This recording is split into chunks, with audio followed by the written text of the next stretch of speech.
நான் சாக மாட்டேன். இதுதான் இந்த உயிரினம் பேசத் தெரிந்திருந்தால் சொல்வது. இது டார்டிக்ரேட்.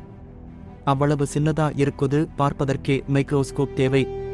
ஆனா இது நீங்க பார்த்த எந்த உயிரினத்தையும் விட பலமானது. இலை மேல மெதுவா நடக்குது. ஆனா ஏமாந்துடாதீங்க, இது பரிணாம வளர்ச்சியின் மறைத்த நாயகன். இந்த உலகத்தின் முடிவையும் தாண்டி உயிரோட இருக்கும் சக்தி இதுக்குண்டு. விண்வெளிக்கு அனுப்பப்பட்டது. ஆக்சிஜன் இல்ல, ஈர்ப்பு சக்தி இல்ல, உயிருக்கு ஆபத்தான கதிர்வீச்சு, இவை எதுவும் இதை ஒன்னும் செய்ய முடியல. இன்னும் உயிரோட இருக்குது.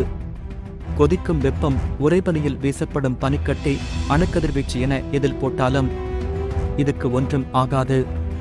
அது தலையசைத்து வழி தொடருது. அறிவியலாளர்கள் இதை வாட்டர் பியர் அப்படின்னு சொல்றாங்க. ஆனா உண்மையில சொன்னா இது ஒரு சிறிய சுருங்கிய சூப்பர் ஹீரோ மாதிரி.